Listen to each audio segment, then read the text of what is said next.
오늘의 본문 말씀 사도행전 2장 1절에서 13절 말씀입니다.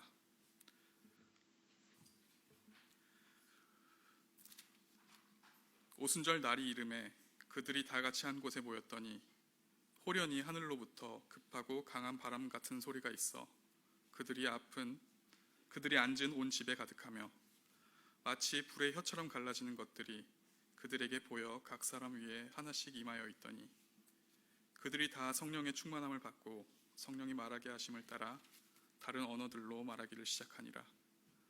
그때 경건한 유대인들이 천하 각국으로부터 와서 예루살렘에 머물러 있더니 이 소리가 나매 큰 무리가 모여 각각 자기의 방언으로 제자들이 말하는 것을 듣고 소동하여 다 놀라 신기하게 여겨 이르되 보라, 이 말하는 사람들이 다 갈릴리 사람이 아니냐? 우리가 우리 각 사람이 난 곳 방언으로 듣게 되는 것이 어찌 됨이냐?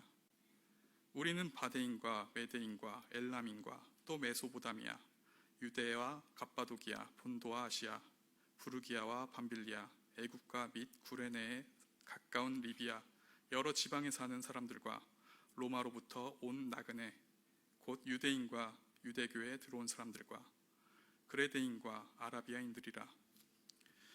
우리가 다 우리의 각 언어로 하나님의 큰 일을 말함을 듣는도다 하고 다 놀라며 당황하여 서로 이르되 이 어찌 된 일이냐 하며. 아멘.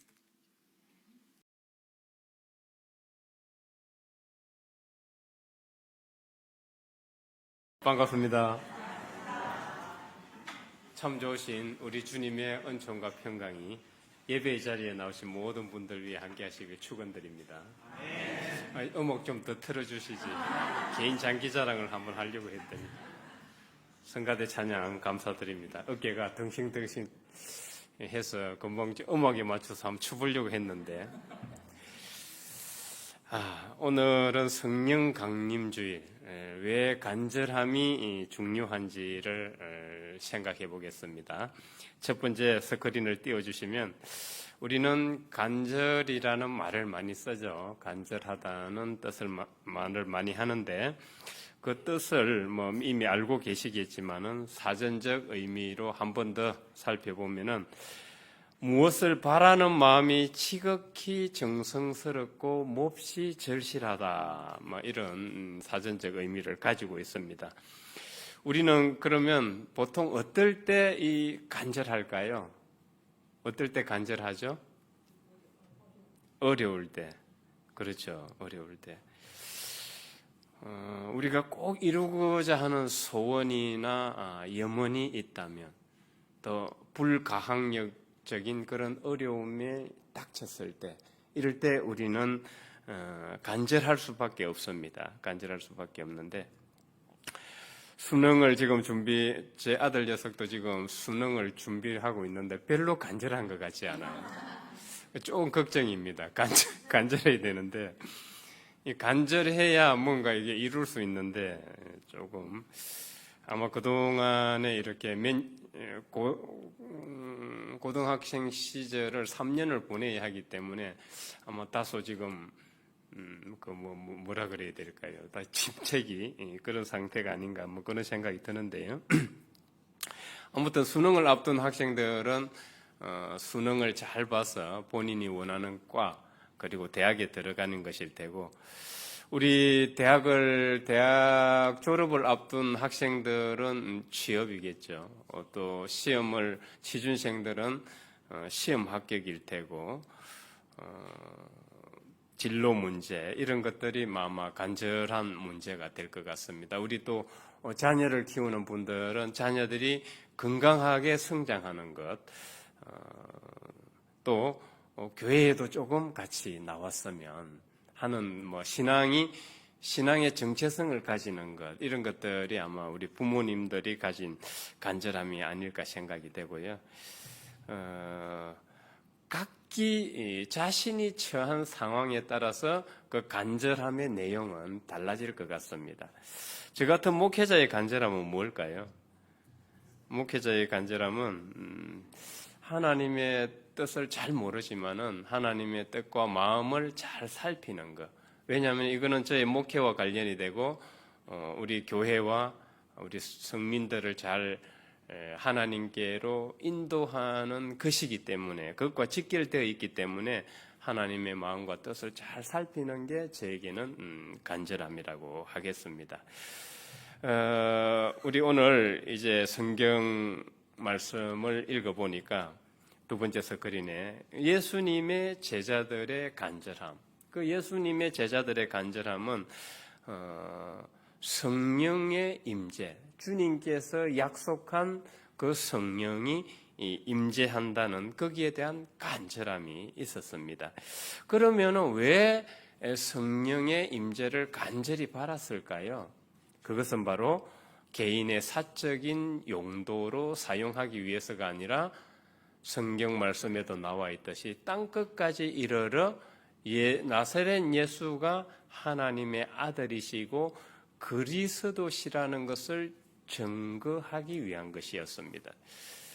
그래서 사도행전에 보면은 베드로 같은 경우 성령이 임하고 나서 곧바로 복음을 설교를 하죠. 나사렛 예수가 그리스도시고 하나님의 아들이시고 지금 살아서 우리와 함께 성령으로 활동하고 계신다. 이것을 이제 설교를 하면서 하루에 몇천 명을 전도시켜요? 하루에 3,000명을 전도시키고 5,000명을 모아놓고 깜짝 놀라게 하는 그런 기염을 토하게 되는 거죠. 그 성령이 임재했을 때 이런 이제 놀라운 일들이 일어나게 됩니다. 세 번째 스크린을 보면 주님은 부활하신 후 40일 동안 제자들과 활동을 하시다가 이제 성천하시면서 제자들에게 예루살렘을 떠나지 말고 내가 약속한 성령이 곧 올 테니까 그것을 기다리라고 이제 지상 명령을 내려주십니다. 아마 성지순례를 가보신 분들은 마가의 다락방을, 예루살렘에 있는 마가의 다락방을 필히 순례를 하게 됩니다. 지금 현재 마가의 다락방이 2000년 전에도 그랬는지는 잘 모르겠지만 현재는 이제 저렇게 구조로 되어 있는데 그 마가의 다락방에 120명이 앉아 있었으니까 아마 그 당시 예수님의 제자 중에서 마가는 상당히 부자였을 것이라고 보고 있습니다. 그렇게 이제 오순절 이제 예수님이 부활 성천하시고 나서 10일이 지나면은 이제 오순절이 되는 겁니다. 그래서 구약에서는 77절이었는데 신약에 와서는 저걸 이제 오순절이라고 하게 됩니다. 예수님이 부활하신 후 50일째 되는 날. 그래서 이제 오순절이라고 하는데 마침 이제 제자들이 예수님이 부활 성천하신 후에 마가의 다락방에 모여서 기도에 힘쓰고 성령의 임재를 간절히 이제 바라고 있었습니다. 그때 오순절 날에 저래 성령이 불같이 제자들에게 이렇게 임하게 됩니다. 오늘 성경 읽어본 1절, 2절, 3절 거기 보면은 이런 내용이 나와요. 성령은 이제 바람 소리가 지금 들려요. 그러니까 성령이 아무것도 보이지 않는 것 같은데 누가가 기록할 때는 이 성령이 귀로 들을 수 있는 소리를 낸다는 거예요. 바람 소리를 내고 또 불에 혀같이 내리니까 지금 눈으로도 볼 수 있는 거예요. 그러니까 누가는 지금 이 성령이 아무것도 없는 것이 아니라 우리의 오 감각으로 느낄 수 있는 것으로 지금 묘사하고 있습니다. 그렇게 이제 이 오순절날 마가의 다락방에 오로지 기도에 힘쓰고 있던 제자들에게 성령이 불같이 임하게 됩니다. 임하게 되고 네 번째 스크린을 보면 성령이 제자들에게 불같이 임하게 되자 놀라운 일들이 생기죠. 놀라운 일들이 생기는데 첫째, 언변이 유창해지고 좋아져요. 베드로가 원래 범인이었고 학문이 없었습니다. 우리는 꼭 학문이 있다고 말을 잘한다 이렇게 보면 안 되고 학문을 하지 않아도 얼마든지 말을 잘할 수 있어요. 그렇지만은 그 말 속에 깊이가 있고 영혼이 있냐 없냐 이것이 중요하죠. 저도 설교를 하지만은 늘 그냥 떠벌리는 설교를 할 것인가 정말 영혼을 담은 설교를 할 것인가 저의 과제이기도 합니다. 과제이기도 한데 이제 중요한 것은 그 베드로의 말 속에 그 진리의 깊이가 들어있고 그것을 이제 유창한 언변으로 풀어냈다는 거죠. 그러니까 그 당시에 유대 종교 지도자들, 사내들인 공회죠. 70인이 그 유대 사회를 이렇게 좌지우지 쥐락펴락했어요. 그러니까 사람도 죽일 수도 있고 살릴 수도 있는 거죠. 그런 권한도 있는데 그들 앞에서 베드로가 설교를 하게 되잖아요. 그러니까 그들이 깜짝 놀라게 돼요. 아니, 그 갈릴리 어부 출신 범인인 줄 알았더니 어떻게 저렇게 유창하게 진리를 말할 수 있는가. 그래서 그들이 괄목상대하죠. 괄목상대. 눈을 비비고 우리가 장족의 발전, 일신, 우일신하고 장족의 발전을 했다고 할 때 우리는 눈을 비비고 다시 본다 그래요. 그걸 이제 갈목상대라 그러는데 이제 갈목상대하게 되죠. 그 다음에 이제 성령을 받고 나서 두 번째 놀라운 일인 어떤 일이냐 하면은 마음속을 다 들여다봐요. 마음속을 다 들여다보는데 그 아나니아와 삽비라라는 그리스도 제자들이 있었죠. 그리스도 제자들이 있었는데 초대 교회 그리스도인들은 공동체 생활을 하면서 재산을 서로 공유했어요. 공유하고 공동으로 사용하고 있었는데 그러니까 이게 내 거다 너 거다 그게 없이 서로 그냥 같이 이렇게 공용으로 사용을 하고 있었는데 아나니아와 삽비라가 땅을 팔고 나서 땅 판 돈을 얼마를 감췄어요. 감추고 일부만 내고 일부는 자기가 입마이 포켓하고 집에 어디 쓸 건지 어디 투자를 할 건지 비트코인을 할 건지 그건 모르겠지만은 좀 감췄어요. 그랬더니 베드로가 그걸 다 보고 있었죠. 그러니까 보고 있고 거짓말하는 것을 다 알고 있었습니다. 성령이 임재하게 되면은 사람의 마음속까지 다 이렇게 들여다보게 되는 거죠. 그 다음에 이제 어떤 일이 일어나냐 하면은 성령이 임재하면 이제 우리가 알다시피 죽은 사람도 살리고 이제 귀신도 쫓아내고 그런 권능을 가지게 됩니다. 사도행전에 보면 사도 바울이 이제 어쨌든 현학적인 좀 설교를 하죠. 그 로마서를 보면은 되게 어렵잖아요. 읽어보면은. 사도 바울 설교가 아마 상당히 진리를 말하기 때문에 상당히 어려웠을 것 같아요. 사도 바울이 그 설교를 하는데 그 유두고라는 청년이 길고 어렵다 보니까 어떻게 해요? 설교 길고 어려우면 어때요? 졸리죠? 유두고라는 청년이 졸다가 어떻게 돼요?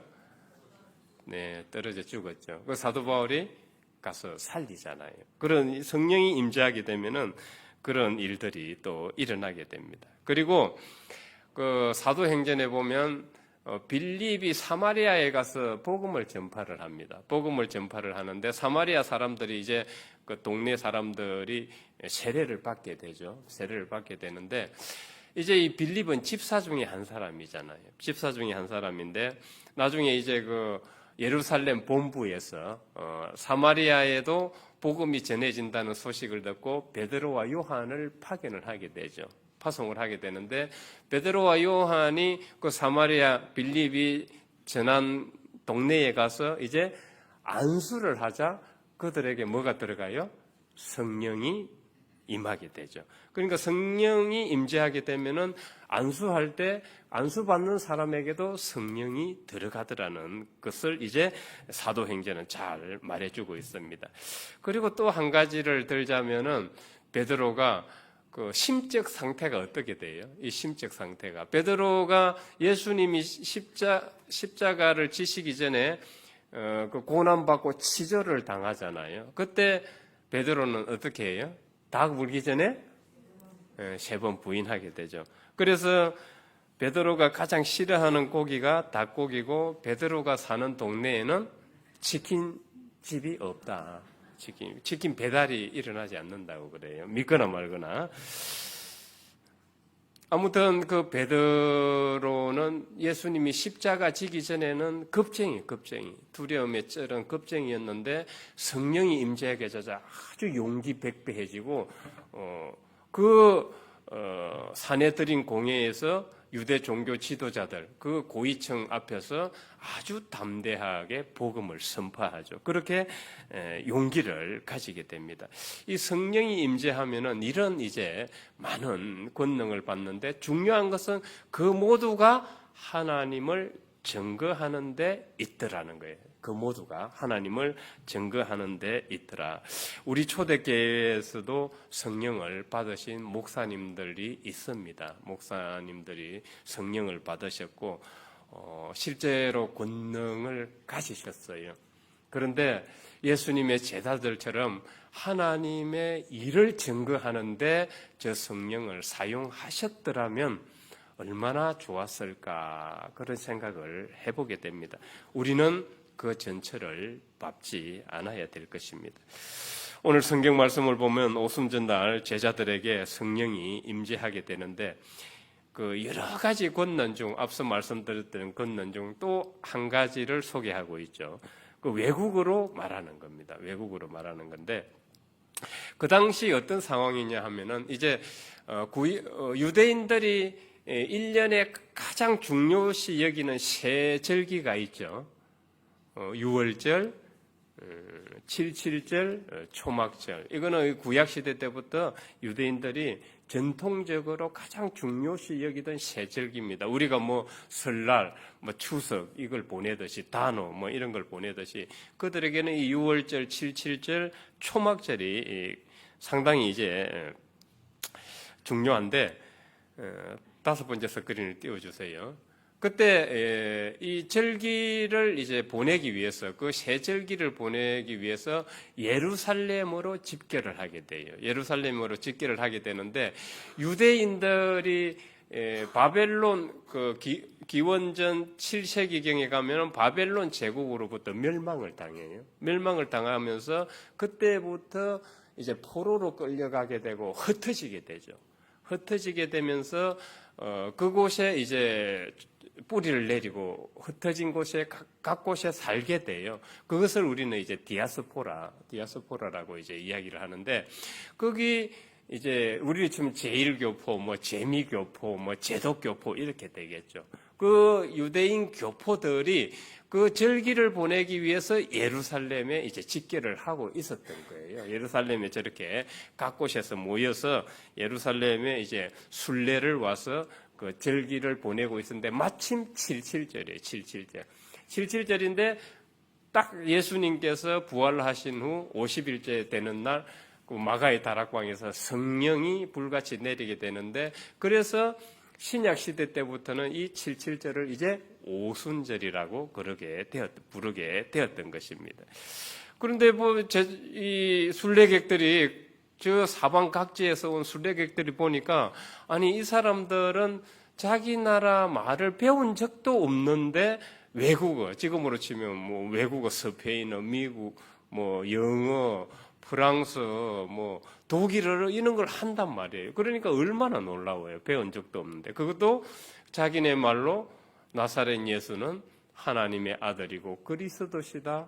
이런 하나님의 큰 일을 증거하니까 이 순례객들이 다 깜짝 놀라게 된다는 사실을 오늘 이제 성경에서 누가는 기록을 하고 있습니다. 그렇게 해서 그들은 이제 간절한 마음으로 성령이 임재해서 예수님이 말씀하셨던 대로 그 권능 중에 하나를 순례객들에게 보여주게 되었고 나중에는 그 성령이 들어오자 그들은 그때부터 이제 복음 전파가 본격화되기 시작하죠. 사도행전 1장 3절에 보면은 이제 너희들이 성령이 임하시면 권능을 받고 유대와 이제 사마리아와 땅끝까지 내 증인이 될 것이다 한 것을 그때부터 이제 본격적으로 이제 시작을 하게 되고 전 유럽의 그 복음화의 초석을 이제 마련하게 되는 것입니다. 예수님의 제자들의 그 간절함은 인류의 그 종교 역사를 새로 쓰는 계기가 되었습니다. 지금 이제 그들이 성령이 임하기 전에는 좁은 이스라엘 땅에서 계셨던 나사렛 예수를 밖으로 전파하지 못했어요. 그러나 성령이 임하면서 그들은 좁은 이스라엘 지역에 활동하셨던 나사렛 예수를 우주적 그리스도로 증거하게 되는 거예요. 이게 이제 인류 역사에서 아주 종교의 역사를 뒤흔든 사건이라고 해도 과언이 아닙니다. 그래서 이 성령 강림 주일이 얼마나 이 기독교 역사에서 중요한 절기인지를 우리는 새삼 보게 됩니다. 바로 좁은 이스라엘 지역에서 활동하셨던 나사렛 예수가 우주적 그리스도로 전환되는 그 기점이 바로 이 성령 강림 주일이기 때문입니다. 그래서 유대 종교에서 보면은 그 예수님은 이단이었죠. 그리고 예수님을 따르던 그 예수의 제자들도 이단이었어요. 그렇게 기독교 역사에서 300년 동안 박해를 받아왔지 않습니까? 그럼에도 불구하고 그들이 성령의 임재를 통해서 그렇게 박해를 받으면서도 세계 종교 역사를 새롭게 다시 쓸 수 있었던 것입니다. 그 예수님의 제자들의 간절함이 성령 강림의 통로가 되었고, 지금 우리 역시 예수님의 그 간절함으로 우리도 그리스도를 믿고 지금 그리스도인이 되어서 신앙생활을 하고 있는 것이라고 하겠습니다. 만일 이 역사에서 만일은 없지만은 만일 그들이 예수님의 제자들이 간절하지 않았더라면 어떻게 되었을까요? 평양 감사도 저 싫으면 그만이라고 하지 않습니까? 무슨 일을 하든지 간절하지 않으면 결코 발전은 없다고 해도 과언이 아닙니다. 여러분들이 어떤 일을 할 때 한번 보십시오. 저도 앞서 저희 아들 녀석이 별로 간절한 것 같지 않아서 걱정이라고 했는데, 그 이유는 여러분들이 그 의미를 잘 아시죠?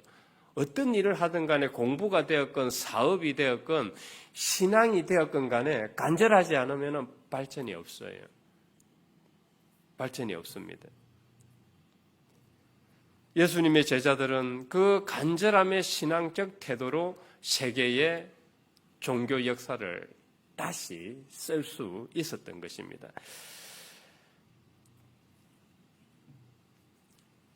성경에 보면은 유대인들이 바벨론 포로 생활을 70년을 거쳤습니다.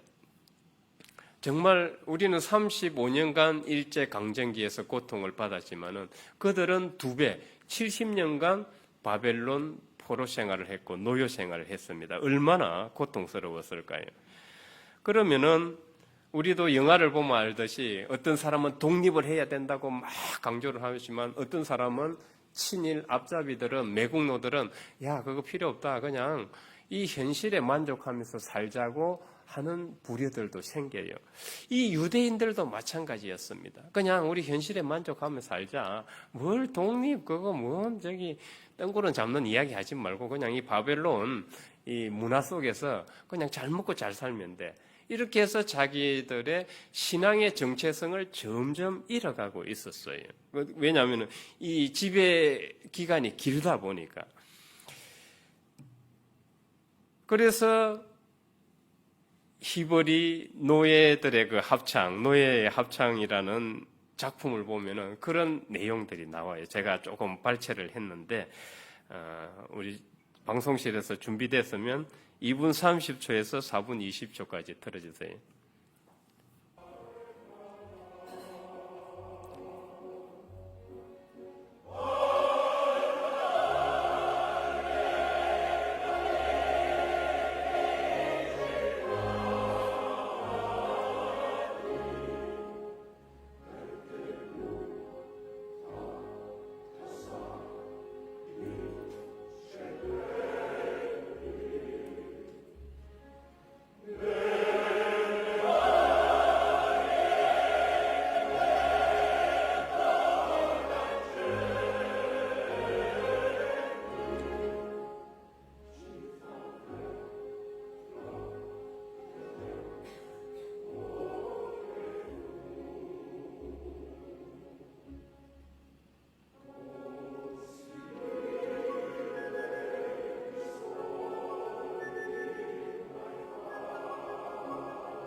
예, 여기까지 하겠습니다. 그들이 지금 저 내용을 보면은 점점 이렇게 신앙의 정체성을 잃어가고 있는 상황에서 이제 그 간절함을 지금 고치를 시켜야 되는 거예요. 조국에 대한 그 그리움, 딱 신앙의 정체성을 다시 고치를 시켜야 되는데 이걸 위해서 성경을 보면 누가 와요? 예언자들이, 선지자들이 와서 계속 말씀을 선포하는 거예요. 말씀을 선포하고 우리가 성경을 읽다 보면 계속 아브라함의, 이삭의, 야곱의 하나님이고 너희들은 그들의 자녀이고 약속된 백성이라는 걸 계속 강조하면서 신앙의 정체성을 고치시켜요.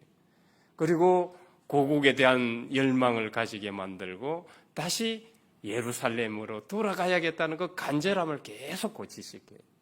성경을 읽으면 그래요. 그 예언자들과 선지자들이 그런 역할을 했던 것입니다. 이거는 이제 베르디 오페라 나부코 중에 히버리 노예의 합창이라는 이제 작품인데 한번 예배 끝나고 나면 전체를 한번 다 들어보시기 바랍니다. 상당히 의미가 있습니다. 그들이 바벨론 포로 생활하면서 이제 타성에 젖어서 고국도 있고 그런 상황에서 독립의 염원도 사라질 때 저걸 이제 통해서 선지자와 예언자를 통해서 그 독립에 대한 염원을 계속 고치를 시켰던 것입니다. 그렇게 해서 그들이 결국은 70년 만에 해방이 되고 고국을 찾게, 고국으로 돌아가게 되는 것이죠. 그래서 뭐든 이 성경을 보면은 간절함, 이 간절함이 있을 때 어떤 일이 치유와 회복이 일어나고 기적이 일어난다는 거예요. 지금 예배의 자리에 앉아 있는데 혹시 아무 간절함이 없으신가요? 멍하죠? 왜 앉아 있나 지금 내가 왜 목사님 저런 설교를 들어야 되나 지금 멍하고 아무 생각이 없을 수도 있어요. 간절함이 있어야 돼요. 우리 한국 기독교의 토착화를 선구했던 선구자는 유영모 선생이라고 볼 수 있는데 그 유영모 선생이 이런 말을 합니다. 여러분들이 예배 드릴 때 하나님이 있다고 생각하고 예배를 드려야지 그렇지 않으면 여러분들에게 하나님의 은혜는 임하지 않습니다. 여러분들이 예배를 드릴 때 간절함이 있어야 하나님과 함께하고 하나님이 계신다는 그런 경건한 태도에 임할 때 하나님의 은혜가 임하지 그냥 앉아 있어서는 은혜가 임하지 않는다는 거예요. 우리는 잘 생각해 볼 필요가 있겠습니다. 예배의 자리에 나와 있는데 과연 나는 간절함이 있을까? 뭘 위해서 지금 내가 여기 앉아 있는가?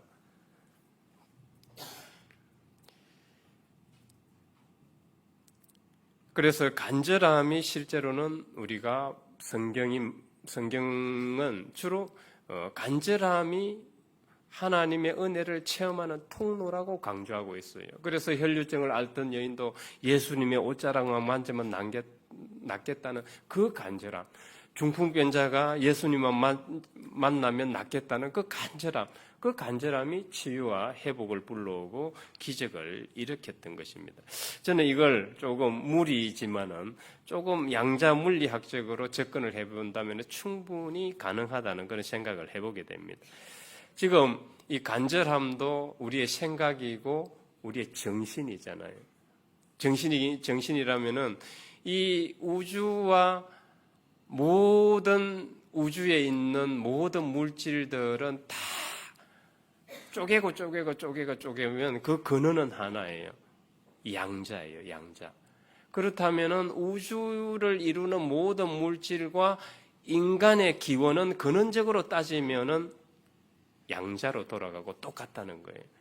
그러면은 우리 지금 내 속에서 일어나는 제가 설교를 하고 여러분들이 지금 설교를 듣고 음악을 듣고 오감각을 작동을 할 때 일어나는 이 생각, 느낌들은 그냥 실체가 없을까요? 아무 실체가 없을까요? 이때 뇌에서는 전기작용이 일어나요. 전기작용이 일어날 때 스파크가 일어나게 되면은 그거는 이제 물리학적으로 들어가면은 쪼개면 양자예요. 그거 역시 양자예요. 그렇다면은 우리의 생각에서 간절함의 그 내용이 양자의 그런 활동을 하고 있다면은 우주적 에너지와 우리가 같이 연결이 되겠죠. 그렇다면은 우리의 간절함이 우주적 에너지 양자 활동과 연결이 되면서 서로 정보 교환을 하게 된다는 거예요. 다시 말해서 끌어당김의 법칙이 그래서 가능하다는 거예요. 아마 여러분들이 시중에서 책을 읽으면서 자기 개발서를 보면은 막 끌어당김의 법칙을 많이 강조할 거예요. 이걸 근원적으로 따져보면 이렇게 설명을 해볼 수 있다 이거예요. 그래서 우리가 그냥 뜨뜻미지근한 상태로 있는 거하고 정말 간절함을 가지는 거하고는 그 상태와 결과는 달라진다는 거죠. 그래서 우리는 어떤 일을 하더라도 우리의 태도와 자세가 뜨뜻미지근하게 되면은 큰 결과를 기대하기 힘들다는 거죠. 과연 우리 집에 지금 많이 아픈 사람이 있습니까? 오랜 병마 끝에 그냥 지금 이제 무디져서 그냥 아이고 될 대로 되라 모르겠다 이렇게 생각하고 계십니까? 그럴 때일수록 우리는 간절함을 유발시켜야 됩니다. 우리 자녀가 아이고 지나고 보니까 뭐 별 이제 기대할 것도 없고 모르겠다 될 대로 되라 포기할 겁니까? 그럴 때일수록 우리는 계속 자녀에 대한 간절함을 유발을 시켜야 됩니다. 기대를 걸고. 우리가 예수님의 제자들을 보면은 그 간절함이 성령 강림을 불러왔다고 볼 수 있습니다. 물론 하나님께서 다 섭리하시는 것이지만 그렇지만 우리가 이 간절함의 통로를 통해서 하나님의 복을 불러올 수 있다는 것을 우리는 다시금 생각을 해야 됩니다. 7번째 서건을 보면 그러면 어떻게 하면 간절해질 수 있을까? 한 가지 생각을 해보겠습니다. 앞서 제가 질문을 던졌죠. 여러분 어떨 때 간절하나요? 그러니까 어려울 때, 죽게 되었을 때. 우리는 불가항력적인 상태일 때 상황에 직면하게 되면 누구나 다 간절해져요. 이거는 뭐 신앙이 있든 없든 다 간절해집니다. 왜? 살아야 되니까. 살아야 되니까. 여기 사경을 헤매다 온 분들도 있고 그렇지만은 그때 정말 간절했지요. 그런데 지금 어떤가요?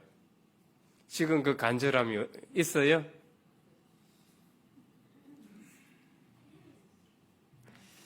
삶의 위기나 공경에 처했을 때는 자기도 모르게 자연히 간절해지지만 시간이 지나면 계속 퇴색되어 갑니다. 계속 퇴색되어 가요. 그래서 우리는 평상시 불가항력적으로 오는 그 간절함 외에 평상시 어떻게 간절해질지를 조금 방법을 찾아봐야 돼요. 평상시 간절해지려면은 동기부여가 돼야 됩니다. 동기부여가 돼야 되는데 제가 누구랑 얘기를 하다가 그런 얘기를 들었어요. 성경을 읽지 않아도 신앙생활이 가능합니다.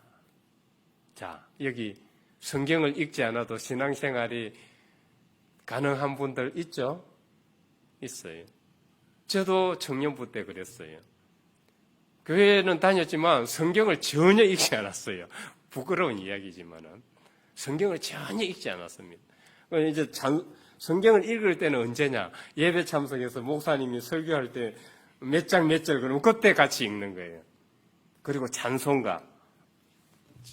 결코 성경을 읽지 않았습니다. 성경을 읽지 않고도 신앙생활이 가능해요. 가능합니다. 그러면 어른들은 성경을 읽는데 왜 우리는 성경을 읽지 않을까요? 동기부여가 안 되네요. 성경을 읽어야 될 하등의 이유가 없는 거예요. 성경을 읽지 않고도 신앙생활이 가능하잖아요. 지금 예배드리고 기도하고 찬양하고 그죠? 가능합니다. 어떻게 해야 돼요? 그러면 동기부여가 돼야 성경을 읽을 건데 그럼 동기부여 될 때까지 우리가 이제 기다려야 되죠. 여기에서 오는 문제가 어떤 문제가 있죠? 만일에 이제 그 동기부여가 안 되면 어떻게 할 거예요? 이제 평생 성경을 안 읽고 기독교인으로 살다 끝나는 거예요. 그래서 우리는 이 동기부여를 끝에 스크린 하나 틀어주세요. 동기부여를 하늘에서 마치 그냥 갑작스럽게 이렇게 뚝 떨어지는 것으로 생각을 해서는 안 돼요. 우리는 최소한의 스스로 찾는 노력과 관심을 기울여야 돼요. 이 동기부여를 하려면. 동기부여가 되려면은 적어도 최소한의 관심과 노력을 기울여야지 이게 투자가 돼야 동기부여가 조금씩 동기부여를 끌어올 수 있는 거예요. 세상의 법칙이 그렇잖아요. 아무 투자 없이 뭘 끌어올 수 있어요? 아무 투자 없이. 그래서 동기부여는 그냥 감히 하늘에서 뚝 떨어지기를 기다리는 것이 아니라, 내 입에 떨어지기를 기다리는 것이 아니라 스스로 찾는 관심과 노력을 기울여야 한다는 것입니다.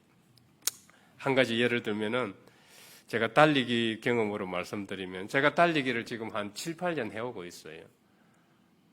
해오고 있는데 처음에는 한 1km 뛰다가 2km 뛰다가 그렇게 해서 지금은 이제 일주일에 한두 번 5km를 뛰어요. 5km를 뛰는데, 그럼에도 불구하고 아침에 나가기가 싫어. 아침에 그냥 이불 덮고 그냥 누워 있고 싶지 나가기가 싫어요. 지금도 그래요. 그러면 이제 내적으로 이제 침대에 누워서 갈등을 하는 거예요. 나가야 되나 말아야 되나, 나가야 되나 말아야 되나. 그렇게 내적으로 갈등을 하다가 이불을 걷고 나가요. 나가서 이제 효창 운동장에 가서 뜁니다. 처음에 뛸 때 이 발걸음이 얼마나 무거운지 몰라요. 천근만고에 천근. 정말 뛰기가 싫어요. 그런데 어때요? 한 바퀴 뛰고, 두 바퀴 뛰고, 세 바퀴 뛰면은 이제 점점 몸이 가뿐해지고, 이제 몸이 상쾌해져요. 정말입니다. 처음에는 무겁다가 갈수록 상쾌해져요. 이게 비결이에요. 이게 비결입니다. 그래서 우리는 이제 내가 대부분의 설교 아이디어를 어디서 얻느냐? 달리기 하거나 산책하면서 얻어요. 정말입니다.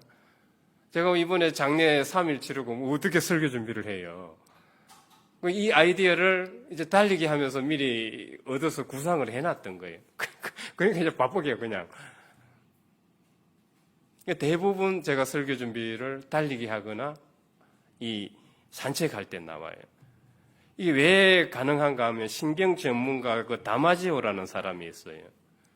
다마지오라는 사람이 데카르트의 오류라는 책에서 이런 말을 합니다. 신체 상태가 고무된 주기에 있으면 동작이 민첩해지고 아이디어가 풍부해지며, 신체 상태가 고통의 주기 쪽으로 향해 있으면 행동이 둔해지고 같은 생각을 반복한다. 잘 보십시오.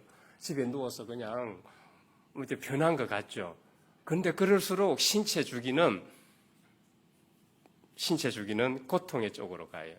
나빠져요. 그러면 어떻게 돼요?